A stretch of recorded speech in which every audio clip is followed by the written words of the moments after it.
In the late 1800s, the plains of South Dakota bore witness to an unusual friendship between a freight train conductor and a young settler boy traveling westward with his family in search of new opportunities.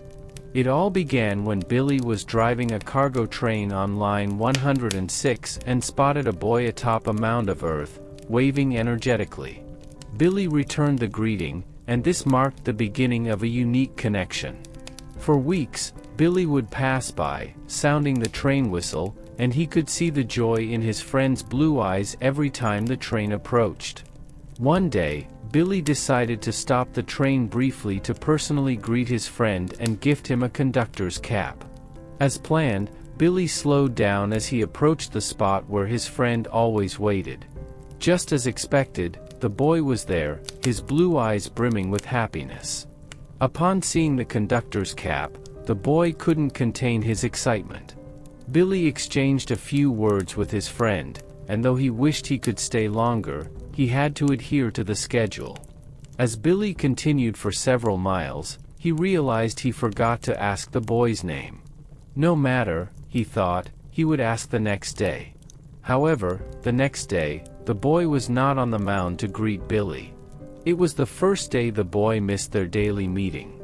For a week, Billy didn't see his friend. A week later, the boy was there again, but something was different. The boy didn't greet or smile, he just stood there with a distant look. After that, Billy never saw him again, so worried, he decided to stop the train and investigate. About half a kilometer from the tracks was a cabin used by railroad workers constructing the lines. But the place was empty. Disappointed, Billy was heading back to the train when he heard voices. Some workers were returning from the river. Billy asked if they knew the boy.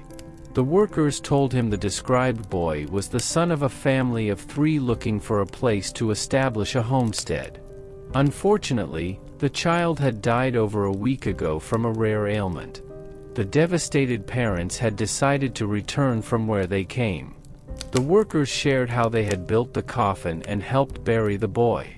The boy's last wish was to be buried with the conductor's cap his friend had gifted him, in the spot where the train conductor used to greet him. He wanted to keep seeing his friend every day. The workers told Billy the boy was buried on the mound where he used to stand. With tears in his eyes, Billy visited the grave where the mortal remains of his faithful friend rested. Indeed, there was a small wooden cross marking the resting place. He spent a moment alone and continued his journey. A profound sadness overwhelmed Billy. The premature death didn't make sense. He had seen the boy alive the day he stopped the train, and the kid was fine when he saw him again on the mound.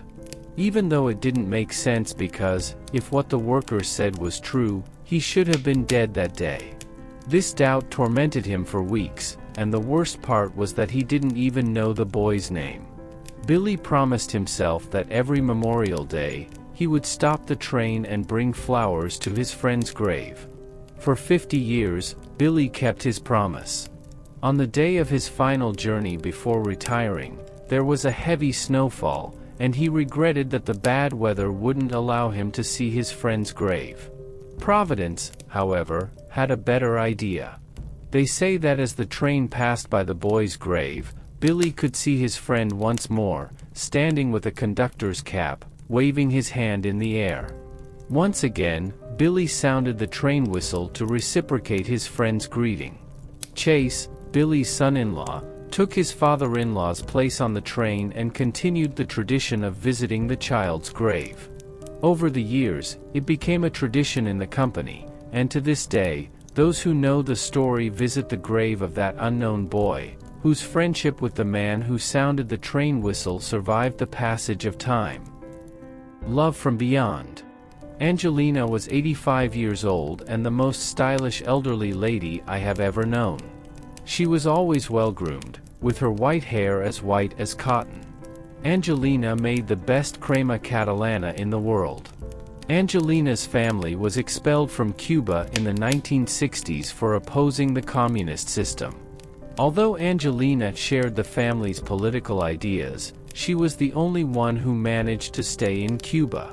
Angelina never married or had biological children, but she was dearly loved, and her house was always full of young people.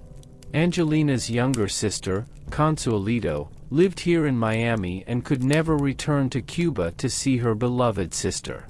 The two sisters had a very special bond, like that connection twins have, where they feel what the other feels, practically communicating telepathically. The sisters suffered a lot being apart, especially during these festive dates, but gradually they learned to live without each other.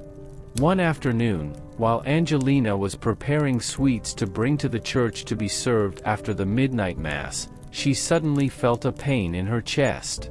She immediately called her neighbor, who was a nurse.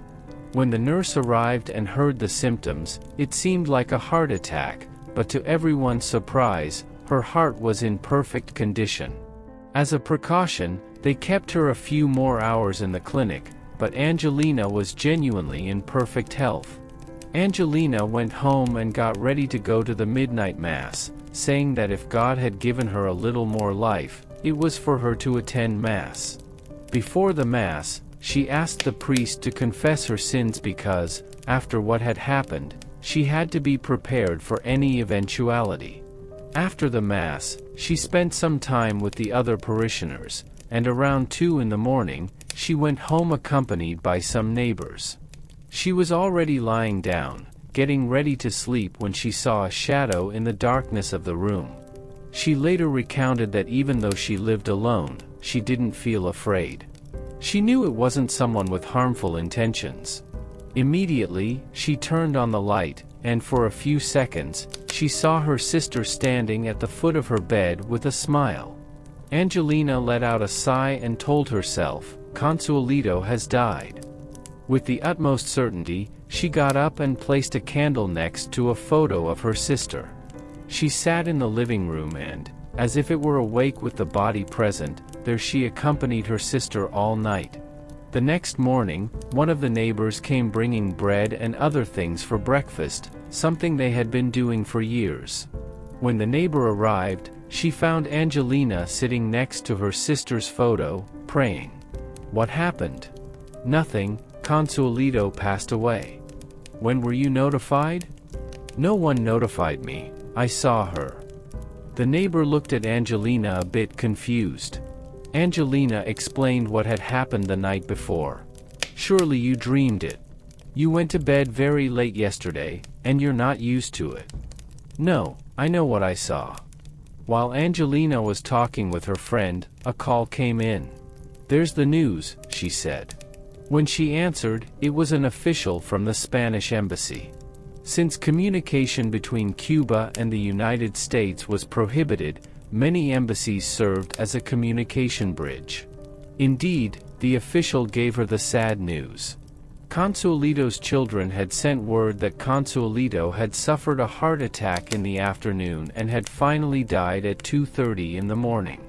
Angelina, although sad, at least had the peace of mind that her sister came to say goodbye before leaving for the other side.